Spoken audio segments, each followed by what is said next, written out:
سے گزارش ہے کہ ڈائریکٹ صحیح صاحب کو آنے دے، جتنی آپ تاکید کریں گے اتنا پروگرام میں تمامی اسلامی بھائی براہ کرم اطمینان و سکون کا ماحول بنائے رکھیں۔ جلد از جلد سید صاحب کا نورانی عرفانی خطاب شروع ہو جائے گا۔ براہ کرم آپ اطمینان و سکون کا ماحول بنائے رکھیں، وقت میں گنجائش نہیں ہے، اپنا وقت ضائع نہ کریں، براہ کرم اپنا وقت ضائع نہ کریں، جلد از جلد اپنی جگہ پر بیٹھ جائیں تاکہ بلا تاخیر سید صاحب کا نورانی عرفانی خطاب شروع کیا جائے۔ علماء کرام کی خدمت کے اسٹیج کا نعرہ رسالت اولاد غوث اعظم۔ پھر بیان شروع نہیں ہوگا۔ آپ سے میری معتبرانہ گزارش ہے کہ اطمینان کے ساتھ بیٹھ جائیں۔ آپ حضرات پنڈور میں تشریف لا لے، ادھر کے لوگ شور نہ کریں، شور نہ کریں حضرات میں۔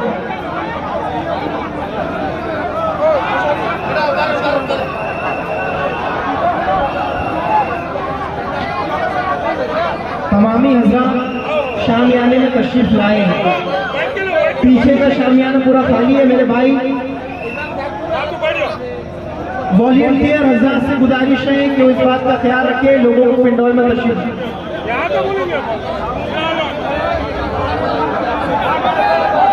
ٹھیک ہے، آپ لوگ خاموش ہو جائیے، حضرت کا بیان شروع ہو جائے گا تو انشاءاللہ سب لوگ بیٹھ جائیں گے۔ آئیے تاکید کے اس سے کئی زیادہ اس زمانے کو ضرورت تیری، میرے سید تیری میری عمر تجھے مل جائے، اور تیری خاموشی سے عالم کی فضا خاموش، بولنے پہ کہ تو آئے پہ جہاں ہی جائے۔ نعرہ تکبیر، نعرہ تکبیر، نعرہ رسالت، علامہ سید امیر القادری صاحب قبلہ، عشق و محبت، عشق و محبت، نعرہ تکبیر، نعرہ رسالت۔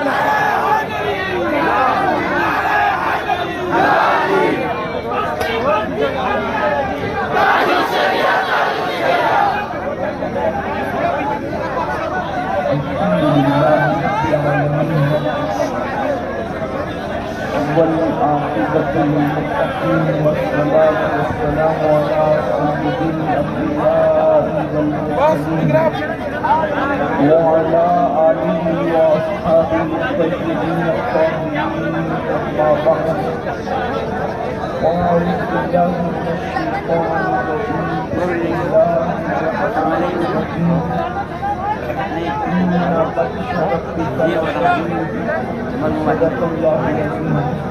غوث اعظم بمنی بے سرو سما مددی، ابلے دین مددی، تابع ایمان مددی، انتظار کرم خشک منو رائے خدا دیو خدا بینو خدا دا مددی، بچتا کے بلا استاد تشکین گئی فانو شکستہ رات تشکین، بحق کے خواجہ عثمانی ہارون، مدد کن مدد کن مدد کن یا محمد دین چشتی۔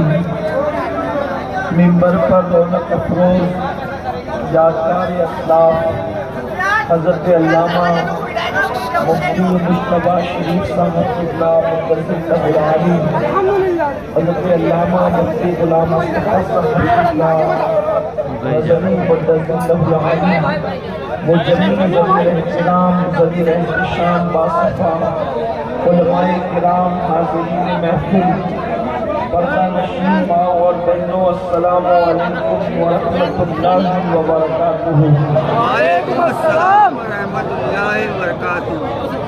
انتہائی احترام و عقیدت کے ساتھ اپنے اور ساری کائنات کے مرکز عقیدت انیس بے کساں چار ساخی بٹ بندہ، ہم غریبوں کے غم گسار، ہم فقیروں کی سرورت، شہر یار ارم، تاجدار حرم، نوبہار شفاعت، شب اسرا کے دولہ نوشے بزم جنت، دانائے سبل مولائے کل ختم الرسل، خسرو خوباں سیاح لامکاں وجہ کل فکاں در اللہ المکنون سر اللہ المخزون عالم ما کانا وما یکون آب و دل انبیاء جانو دل اصفیاء مطلع ہر سعادت مقطع ہر سیادت خلاصہ کائنات فخر موجودات حضور احمد مجتبی محمد مصطفیٰ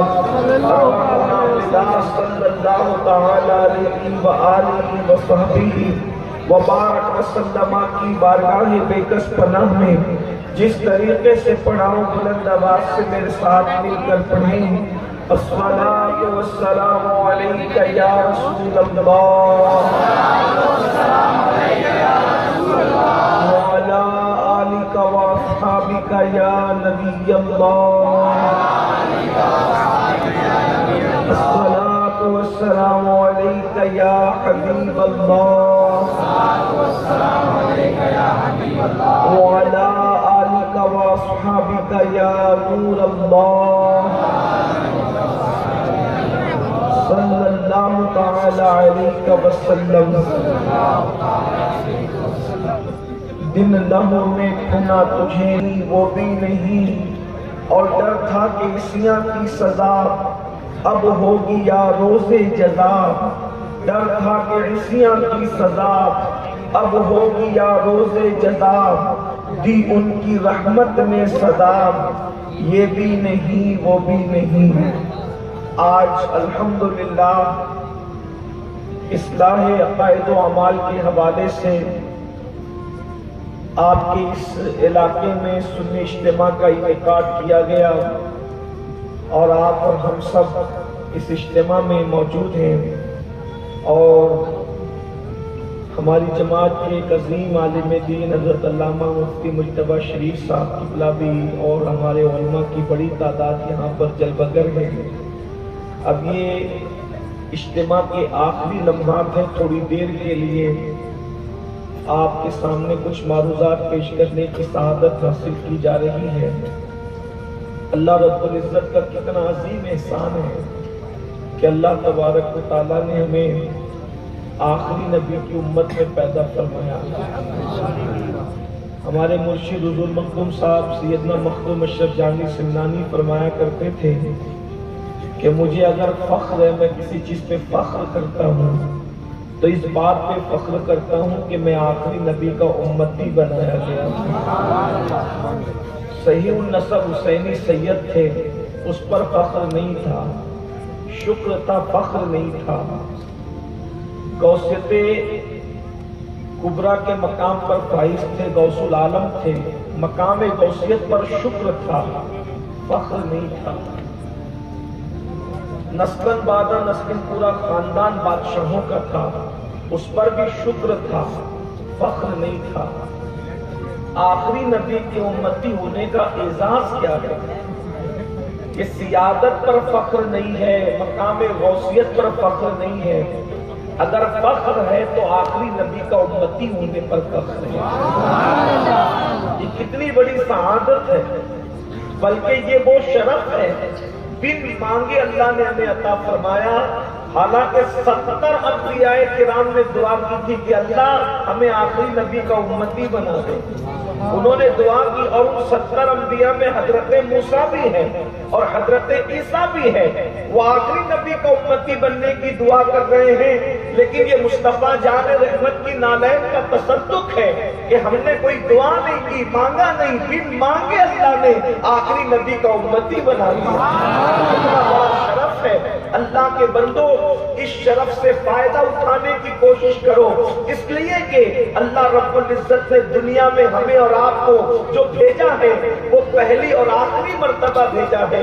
اس سے پہلے ہم دنیا میں کبھی نہیں آئے تھے، اور جب اس دنیا سے اپنی مدت پوری کر کے چلے جائیں گے تو پھر دنیا میں دوبارہ ہم کبھی نہیں آئیں گے، کسی شکل میں نہیں آئیں گے۔ ہمارے یہاں آواگمن کا کوئی تصور نہیں ہے۔ ایک مرتبہ جو دنیا سے چلا چلا جاتا ہے پھر وہ دنیا کے اندر لوٹ کر کے نہیں آیا کرتا. اللہ اکبر. دنیا سے جانے والے پھر دنیا میں لوٹ کر کبھی نہیں آتے. انسان تمنا کرتا ہے کاش مجھے 2 رکعت نماز پڑھنے کا شرف مل جائے, دنیا میں لوٹ کر کے مجھے 2 رکعت نماز پڑھنے کا شرف مل جائے. انسان کو کہا جاتا ہے انسان ہم نے تو تجھے زندگی دی تھی, ہم نے تو تجھے عبادت کا موقع دیا تھا, لیکن تو نے اس سے فائدہ نہیں اٹھایا. میرے بھائیوں, ہم کسی بھی منصب سے تعلق رکھتے ہیں, عالم ہے, مفتی ہے, خطیب ہے, ادیب ہے, ڈاکٹر ہے, انجینئر ہے, ٹیچر ہے, اللہ اکبر, کچھ بھی ہے ہم, ایک دن ہمیں موت کے اس شکنجے کے اندر جکڑا جائے گا اور جسموں کا تعلق روحوں سے ٹوٹ جائے گا. ہم موت کی تلواریں ہمارے سروں پر لٹک رہی ہے, اور انسان جب قبر میں جائے گا تو قبر میں جانے کے بعد اللہ اکبر اس کے اعمال کے اعتبار سے اس کے معاملات جو ہے وہ ہوں گے, اور اس کا سارا معاملہ اعمال کے حوالے سے ہوگا. ایمان کے بعد سب سے بڑی چیز جو ہے وہ انسان کے اعمال ہے. اپنی قبروں میں جو لے کر کے جاؤ گے بس وہی کام آنے والا ہے. یہ مکانات, یہ محلات, یہ دکانیں, یہ منصب, یہ ڈگریاں کوئی ساتھ نہیں جانے والی. ایک ہی ڈگری نے ساتھ جانا ہے, وہ ہے مصطفیٰ جان رحمت سے وفا کی ڈگری. اس کے علاوہ کسی ڈگری نے ساتھ نہیں جانا ہے. میں لوگوں سے اکثر کہتا ہوں اگر حضور سے وفا کی ہے صلی اللہ علیہ وآلہ وسلم تو بڑے ٹھاٹ سے قبر کے اندر سو گے. اس کی وجہ یہ ہے اتنے آرام سے سو گے انشاءاللہ کہ کفن بھی میلا نہیں ہوگا, کفن کو دھبا بھی نہیں لگے گا, کیڑوں کا تصور ہو ہی نہیں سکتا اگر حضور سے وفا کر لی. اس کی وجہ یہ ہے, ارے اگر حضرت عیسیٰ علیہ السلام کی وفا میں کچھ جوان غار میں سو جائیں تو خدا ان کے لیے سورج کا رستہ بدل دیتا ہے کہ سورج کی کرنیں نہ نکلتے وقت غار میں جانا چاہیے نہ ڈوبتے وقت غار میں جانا چاہیے. اگر حضرت عیسیٰ کی وفا میں ایمان بچانے کے لیے وہ جوان غار میں سو جاتے ہیں تو قدرت کو ان کے سونے کا اتنا خیال ہے جو رسول اللہ عیسیٰ نہیں بلکہ جان عیسیٰ ہے, مسیح نہیں بلکہ جان مسیح ہے. اگر ان کی وفا میں کوئی مزار میں سو جائے تو پھر وہ کتنے ٹھاٹ اور آرام سے سوئے گا. میری آنکھ کہتے ہیں خاک ہو کر عشق میں آرام سے سونا ملا, خاک ہو کر عشق میں آرام سے سونا ملا. جان کی اکسیر ہے الفت رسول اللہ کی, الفت رسول اللہ کی, اور قبر میں لہرائیں گے تا حشر چشمے نور کے جلوہ فرما ہوگی جب طلعت رسول اللہ کی. اس لیے اللہ کے رسول صلی اللہ علیہ وآلہ وسلم سے وفا کی جائے, آقا کریم صلی اللہ علیہ وسلم سے وفا کی جائے. لیکن ایک بات ان علماء کرام کی موجودگی میں کہہ دی جائے تاکہ اگر غلطی ہو تو اصلاح ہو اور بات صحیح ہے تو ان کی تائید کے ساتھ کہی جائے. حضور کی وفا کیا ہے؟ میلاد النبی کا مہینہ چل رہا ہے, ہم نے جھنڈے لگائے, قمقمے لگائے, جلوس نکالے, جلسے کیے اور ہم بے فکر ہو گئے. کیا اب ہمیں جنت میں جانے سے کوئی نہیں روک سکتا؟ ایک بات میں آپ سے عرض کروں, جشن میلاد منا کر ہم خوش ہوئے ہیں, جشن میلاد منا کر ہم خوش ہوئے ہیں. ہماری خوشی پر جنت نہیں ملنے, ہمیں یہ دیکھنا ہے کہ ہم حضور کو بھی خوش کرنے میں کامیاب ہوئے ہیں. اگر حضور خوش ہو گئے ہیں تب تو جنت یقینی ہے. اور اللہ کے رسول علیہ السلام کب خوش ہوں گے اور کس سے خوش ہوں گے بتاؤ؟ اس کا علم ہمیں ہے. جھنڈے لگاتے ہیں وہ لگتے رہے, اس کا انکار نہیں. جو منع کرتا ہے اس کا دل سیاہ ہے. قمقمے حضور کی آمد کی خوشی میں لگتے تھے, لگتے ہیں, لگتے رہیں گے. جو منع کرتا ہے کہیں نہ کہیں اس کے دل میں چور ہے, اس سے کوئی انکار نہیں, ممانعت ہی نہیں. لیکن اتنا ضرور کرنا چاہتا ہوں کہ حضور کی میلاد میں ہم نے جو کچھ اہتمام کیا اس سے ہم خوش ہیں, لیکن حضور بھی خوش ہیں. ہم حضور کو خوش کر سکے کہ نہیں؟ یہ رونا ہے ہندوستان میں ہمیں, اور بہت رونا ہے کہ اگر ظہر سے عشاء تک جلوس نکلتا ہے تو جس میلاد کے جلوس کو ہم حضور کی آمد کے حوالے سے لے کے نکلتے ہیں، اس جلوس سے میلاد میں ہم عصر بھی چھوڑ دیتے ہیں، مغرب بھی چھوڑ دیتے ہیں، عشاء بھی چھوڑ دیتے ہیں۔ آپ سے پوچھنا چاہتا ہوں، پوچھو ان علماء اہل سنت سے کہ جس جلوس کے اندر 3 نمازیں ترک کی جائے، کیا اس جلوس سے اللہ کے رسول علیہ السلام خوش ہو سکتے ہیں؟ اس کی وجہ یہ ہے کہ ہم لوگ میلاد منا رہے ہیں، مقصد میلاد پر ہماری نظر نہیں ہے۔ حضور کیوں تشریف لائے؟ اللہ کے رسول علیہ السلام جو ہم کر رہے ہیں اس کے لیے نہیں آئے تھے، جو ہم چھوڑ رہے ہیں اس کے لیے تشریف لائے۔ هو الذی ارسل رسولہ بالہدی ودین الحق لیظہرہ علی الدین کلہ ولو کرہ المشرکون۔ وہ اللہ ہے جس نے دین حق لے کر اپنے محبوب صلی اللہ علیہ وآلہ وسلم کو جلوگر فرمایا۔ اور وہ کیوں آئے تھے؟ تاکہ یہ دین حق تمام ادیان باطل پر غالب آ جائے۔ اگر مشرکین برا مناتے رہے تو وہ برا مناتے رہے، اللہ رب العزت اپنے دین حق کو غالب کر کے رہے گا۔ حضور علیہ السلام غلبہ دین کے لیے آئے تھے۔ اور اپنے آپ سے پوچھنا چاہتا ہوں، لوگ ہمارے مسلک کو بدنام کرتے ہیں، لوگ ہمارے مذہب کو شکی نظر سے دیکھتے ہیں، اس میں کہیں نہ کہیں ہماری خامیاں ہیں، ہماری غلطیاں ہیں۔ مجھے بتاؤ اللہ کے بندو، حضور تو آئے ہی تھے رب کی بارگاہ میں جھکانے کے لیے۔ اگر جلوس سے میلاد میں بھی 3 وقت کی نماز چھوٹ رہی ہے تو میں بڑی ذمہ داری کے ساتھ سنیوں کے اس اجتماع میں کہنا چاہتا ہوں، کروڑوں جلوس سے میلاد ایک پڑھنے میں رکھا جائے اور 1 وقت کی نماز ایک پڑھنے میں رکھی جائے تو ہم سنیوں کا عقیدہ یہ ہے کہ کروڑوں جلوس کی شرکت 1 وقت کی نماز کی برابری نہیں کر سکتے۔ لیکن ہمارا حال الگ ہے۔ دیکھیے جلوس میں شرکت کے لیے ممانعت نہیں ہو رہی ہے، ہم سب شریک ہوتے رہیں گے، حضور علیہ السلام کی خوشیاں مناتے رہیں گے۔ ہمارے امام نے تو یہاں تک کہا 1-2 دن نہیں، 1-2 سال نہیں، حشر تک ڈالیں گے ہم پیدائش مولا کی دھوم، مثل فارس نجد کے قلعے گراتے جائیں گے، خاک ہو جائیں عدو جل کر مگر ہم کو رضا، دم میں جب تک دم ہے زیر ان کا سناتے جائیں گے۔ لیکن آپ سے پوچھنا چاہتا ہوں، ہمارے نزدیک نماز کی جو اہمیت ہونی چاہیے، کچھ لوگ تو نماز کا مذاق اڑاتے ہیں، بلکہ اب تو کچھ ایسے لوگ بھی ہمارے درمیان آ گئے ہیں جو کہتے ہیں ارے تم کچھ بھی کرو ہم بخشوا لیں گے۔ وہ جاہل پیر جو تمہارے ایمان کے لٹیرے ہیں، جو بھی ہے، کسی بھی خاندان کے ہو، کسی بھی سلسلے کے ہو، اگر کوئی نماز کا مخالف ہے تو وہ کچھ بھی ہو سکتا ہے لیکن وہ سنی نہیں ہو سکتا، وہ مومن نہیں ہو سکتا۔ اور ہمارے یہاں پیر ہونے کے لیے سب سے پہلے شرط ہے کہ وہ سنی صحیح العقیدہ ہے، اور جو نماز کا منکر ہے وہ سنی ہو ہی نہیں سکتا، وہ مومن ہو ہی نہیں سکتا۔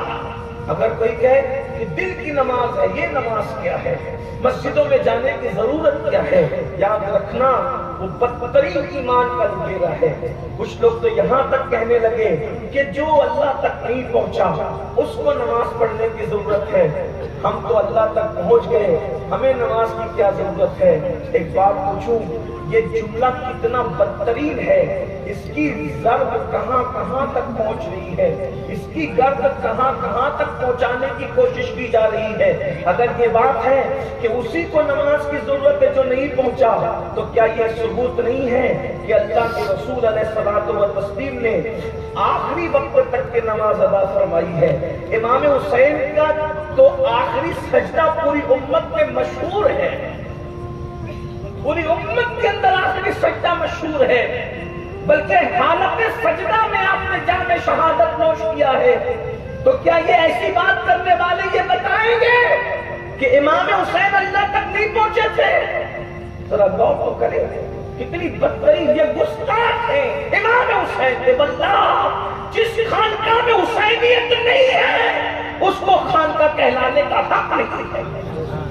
امام علی مقام علیہ السلام نے سجدے میں جان دی ہے، سرکار غوث اعظم دستگیر نے آخری وقت تک نماز پڑھی ہے، سرکار غریب نواز نے آخری وقت تک نماز پڑھی ہے، وارث پاک ہو، مدار پاک ہو، مخدوم پاک ہو، محبوب الہی ہو، یہ سب بزرگوں نے آخری وقت تک نمازی ادا فرمائی ہے۔ بہت سارے بزرگوں کی تو حالت نماز کے اندر وہ پرواز کی ہے، اور آج کیا بات کہی جا رہی ہے، اللہ اکبر، کہ جو اللہ تک نہیں پہنچے انہیں نماز کی حاجت ہے۔ یاد رکھنا، جو اللہ کا جتنا مقرب ہوتا ہے اس کو نماز سے اتنا پیار ہوتا ہے۔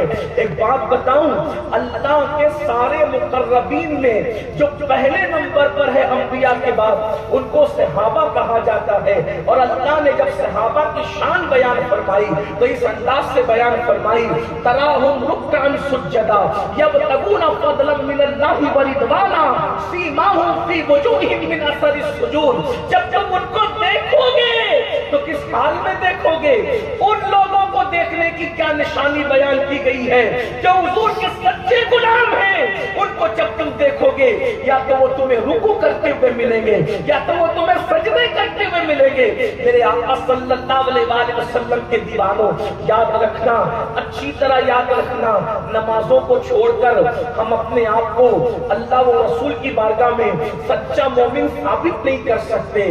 سیدی اعلیٰ حضرت امام اہل سنت نے فتاوی رضویہ شریف کے اندر مسلک نقل کرتے ہوئے، مذہب نقل کرتے ہوئے، مختلف اقوال بیان کرتے ہوئے ارشاد فرمایا، بے نمازی پر مولا علی نے کفر کا فتویٰ دیا، فاروق اعظم نے کفر کا فتویٰ دیا، اسی طریقے سے کم و بیش 100 سے زائد صحابہ کرام نے بے نمازی پر کفر کا فتویٰ دیا۔ احناف کے نزدیک، ہم حنفی ہونے کے اعتبار سے ڈائریکٹ بے نمازی کو کافر تو نہیں کہتے، لیکن اتنا ضرور ہے کہ جو نماز میں سستی کرے گا، ڈر ہے جب مرے گا تو وہ کفر پر مرے گا، اس کا خاتمہ کفر پر ہوگا۔ بلکہ میں تو سوچتا ہوں، اعلیٰ حضرت کا نام بہت لیتے ہو، سیدی اعلیٰ حضرت نے تو یہاں تک لکھا، جو رکوع صحیح نہ کرے، جو رکوع صحیح نہ کرے، غفلت کی وجہ سے ٹیڑھا ترچھا رکوع کرے، ڈر ہے کہ اس کا خاتمہ کفر پر ہو۔ اندازہ، نماز پڑھتا ہے لیکن رکوع صحیح نہیں کرتا۔ غور فرمائے، اندازہ فرمائے، مسلمانوں ہم کہاں ہیں؟ اللہ اکبر۔ اور یہ بات یاد رکھیے، ہم قادری بن گئے، چشتی بن گئے، نقشبندی بن گئے، سہروردی بن گئے، رضوی اشرفی، سب بن گئے، مسلمان بھی تو بنو سچے جیسے حضور بنانے کے لیے آیا۔ اس لیے کہ جب تک مسلمان نہیں بنو گے سچے تو رضوی اشرفی قادری برکات کیا بن سکو گے؟ اور بے نمازی کے لیے جو عذاب ہے، پہلی بات تو اللہ کا عذاب کوئی برداشت کر ہی نہیں سکتا۔ قرآن کہتا ہے ان بطش ربک لشدید، تیرے رب کی پکڑ بڑی سخت ہے، اللہ کی پکڑ بڑی سخت ہے۔ اللہ کی پکڑ، جب اللہ کسی کی پکڑ کرتا ہے دنیا کی کوئی طاقت چھوڑا نہیں۔ اور ایک بات یہ بھی یاد رکھنا، جب اللہ کسی پر عذاب نازل کرنے کا فیصلہ کر لے تو اللہ والے بھی اس کو نہیں بچاتے، کیونکہ اللہ والے اللہ کے وفادار ہیں، اور اللہ والے جب دیکھتے کہ اللہ نے فیصلہ کیا ہے پھر اللہ والے اس کو نہیں بچاتے۔ اور اگر کوئی اللہ والا اس کو بچانے کے لیے دعا کے لیے ہاتھ بھی اٹھاتا ہے تو پھر وہ اللہ ہے۔ اللہ تعالیٰ فرماتا ہے میرے خلیل اب تو ان کے لیے دعا بھی مت کرتا ہے۔ کیا آپ نے قرآن کا یہ بھول گئے مضمون؟ جب قوم لوط کے لیے اللہ کے پیغمبر سیدنا ابراہیم خلیل اللہ کے ہاتھ اٹھے تو اللہ رب العزت نے حضرت خلیل کو منع کر دیا، ابراہیم تو میرا خلیل ہے، ان کے لیے دعا نہ کرنا۔ اور غور کیجیے، جب خلیل اللہ کو روکا جا سکتا ہے، ہم یہ سوچ رہے کہ ہم نماز نہیں بھی پڑھیں گے، مولانا آپ تو سنی ہے، میں کہتا ہوں بھائی جو سنی ہوگا نا واقعی وہ نمازی ہوگا۔ جس کی سنیت اس کو مسجد تک نہ لے جا سکے، اس کی سنیت اس کو جنت تک کیا لے جائے۔ سنیت اتنے کمزور ڈورے کا نام نہیں ہے۔ ارے عشق تو وہ ہے جو پہلی رات کے دولہا کو حجرے عروسی سے اٹھا کر کے میدان شہادت تک لے کر کے جاتا ہے۔ ہم تو عشق کے دعوے دار بنے ہوئے ہیں۔ میں یہ نہیں کہہ رہا ہوں کہ معاذ اللہ بے نمازی کافر ہو جاتا ہے. میرا کبھی موقف یہ رہا ہی نہیں. ہم کیسے کہہ سکتے ہیں؟ ہم اپنے بزرگوں کے اقوال کے پابند ہیں. لیکن یہ ضرور کہوں گا کہ اگر نماز میں سستی کرو گے تو وہ بدترین دن دیکھو گے. اللہ کا رسول صلی اللہ علیہ وسلم کا فرمان سنو اور غور سے سنو. قبر میں ہمارا سہارا کون ہے؟ صرف ایک ذات. ایک ذات ماں جب اکلوتے کو چھوڑے آہا کہتے بلاتے یہ ہے. باپ جہاں بیٹے سے بھاگے لطف وہاں فرماتے یہ ہے. بندے کو مرکز میں تھپک کر میٹھی نیند سلاتے یہ ہے. ٹھنڈا ٹھنڈا میٹھا میٹھا پیتے ہم ہے پلاتے یہ ہے. قصر دنا تک کس کی رسائی جاتے یہ ہے آتے یہ ہے. اللہ اکبر. ان کے ہاتھ میں کن کنجی ہے. مالک کل کہلاتے یہ ہے. اللہ اکبر. اندازہ تو فرمائیں جب باپ ساتھ چھوڑ دے, بھائی ساتھ چھوڑ دے, استاد ساتھ چھوڑ دے, شاگرد ساتھ چھوڑ دے. ایک بات کو برا مت ماننا, میں پیروں سے بدزن کرنے نہیں آیا, لیکن سچی بات کہنا یہ ہمارے مسلک کا پورا امتیاز ہے. آج کل کے جن پیروں پر تم تکیہ کر کے بیٹھے ہو نا, جو شریعت اور دین بھی نہیں جانتے, جو سچے ان کی بات نہیں کرنا.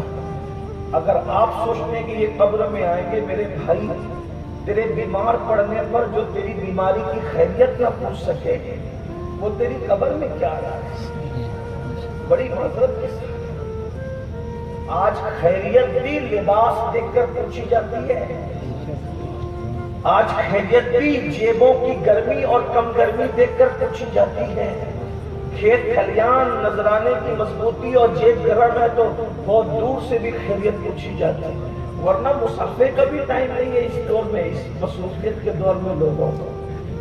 تو بھائیوں, جنہوں نے اپنے ہاتھوں کو آپ کو چومنے کے لیے نہیں دینا ہے بیماری کے خوف سے, انہوں نے قبر میں کیا آنا؟ قبر میں تو ایک ہی اصلی نے آنا, ایک ہی ساتھ میں آنا ہے. میری بات اگر غلط لگے, جملے غلط لگے تو معاف کرنا, لیکن یہ آپ کے لیے ہے, آپ کے بھلے کے لیے, اپنے بھلے کے لیے. یاد رکھیے, ماں نے بھی نہیں آنا, باپ نے بھی نہیں آنا, بھائیوں نے بھی, کسی سے حضور نے آنا, صرف حضور نے آنا. اللہ ان کا آنا یقینی ہے, وہ تشریف لائیں گے. لیکن اللہ اکبر, محشر میں بھی انہوں نے بچانا ہے, کوئی بچائیں گے, اور جب وہ بچائیں گے تو بیڑے پار ہوں گے. لیکن وہی صادق و مصدوق فرماتے ہیں جو جان بوجھ کر نماز چھوڑ دے, قیامت کے دن اس کے ساتھ میرا کوئی وعدہ نہیں ہے. آقا ارشاد فرماتے میں محمد اس سے بیزار ہوں. اللہ کے رسول صلی اللہ علیہ وسلم فرماتے میں محمد اس سے بیزار ہوں, قیامت کے دن اس کے ساتھ میرا کوئی وعدہ نہیں.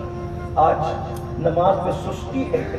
نماز بھائیوں, ہماری بکری گم ہو جائے تو بکری کے گم ہو جانے پہ ہماری آنکھ میں آنسو آتے ہیں. موبائل گم ہو جائے تو ہمارے موبائل کے گم ہونے پر ہماری آنکھ میں آنسو آتے ہیں. دوست بچھڑ جائے تو دوستوں کے بچھڑنے پر ہماری آنکھوں میں آنسو آتے ہیں.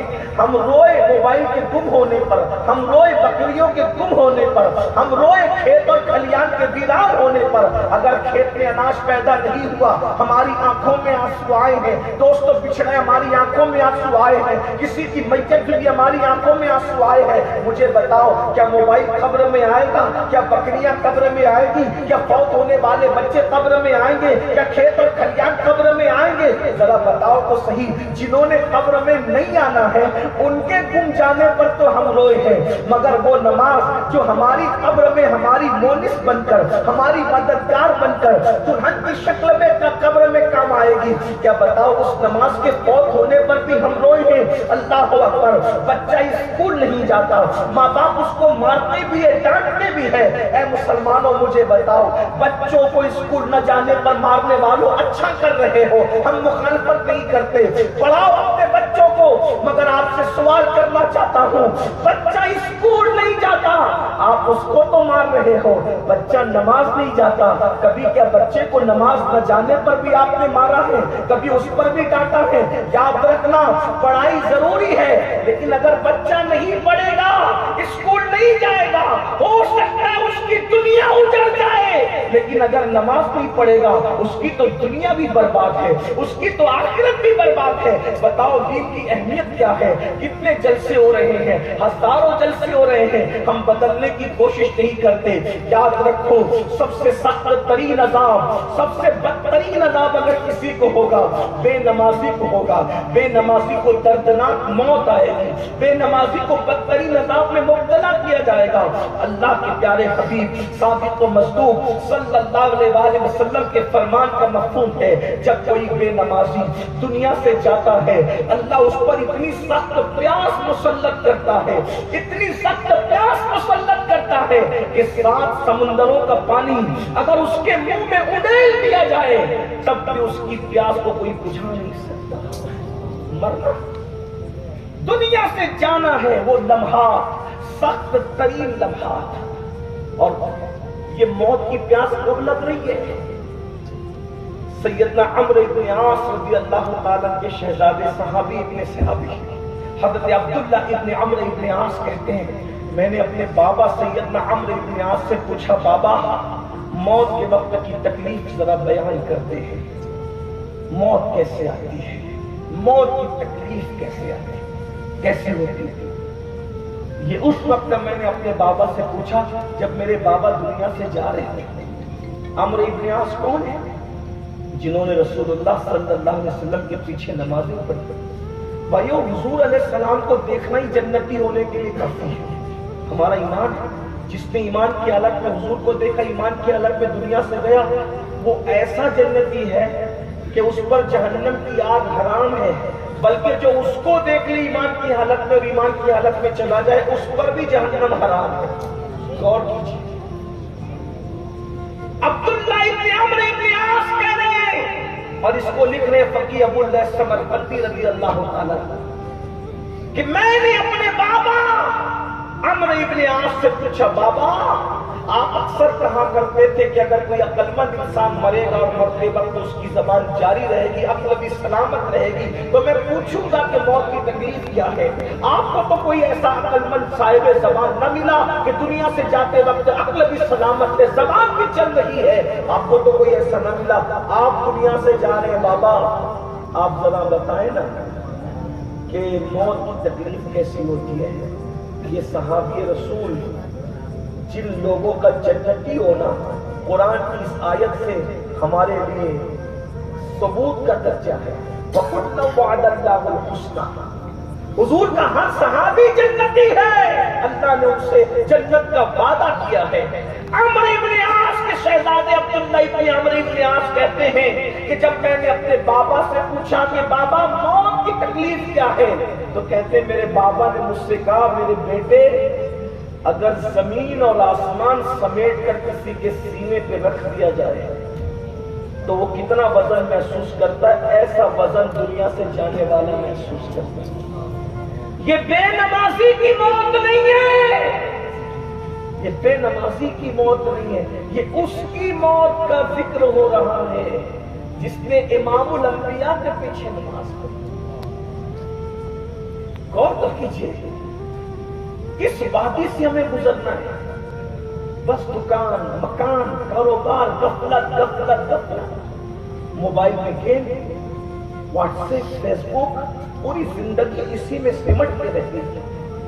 اس کی غیبت، اس کی چگلی، اس کے چکر میں اس کے چکر، کبھی اپنی آخرت کی فکر بھی کی، کبھی یہ تصور بھی کیا کہ میں نے مرنا ہے۔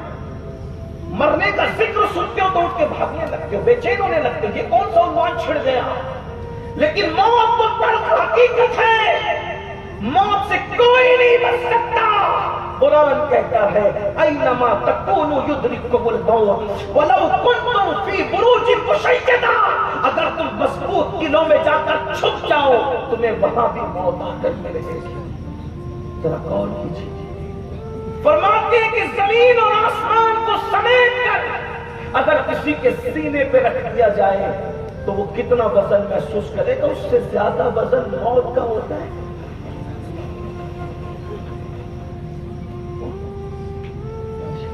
اچھا ٹائم پورا ہو گیا ہے، کوئی بات نہیں، انشاءاللہ پھر کبھی آپ سے بات ہوگی۔ اللہ تبارک و تعالی اللہ تبارک و تعالیٰ ہم سب کو عمل کی توفیق عطا فرمائے. آمین. اور یہ جو چند مختصر ٹوٹے پھوٹے کلمات ہیں محترم پیارے بھائیو،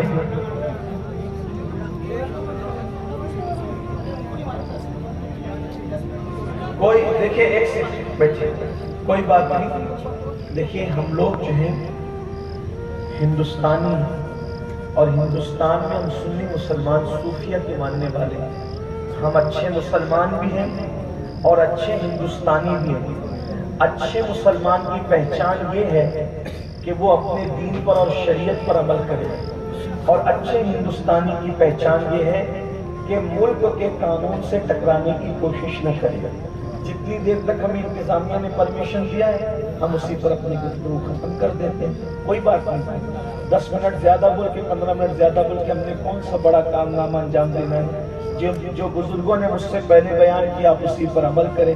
ویسے آپ مجھے سنتے رہتے، میں آتا جاتا رہتا ہوں، آپ کے علاقے میں کوئی نیا بھی نہیں ہوں. اللہ پاک سے بس اتنی دعا کی جاتی ہے کہ اللہ تعالیٰ ہم سب کو عمل کی توفیق عطا فرمائے، ہماری دنیا اور آخرت کو سنوار دے، ہمارے بچوں کو دیندار بنائے. گفتگو کے درمیان اگر کوئی غلطی ہو تو اللہ تعالیٰ اپنے حبیب کے سب کو تو پھر معاف فرما دے.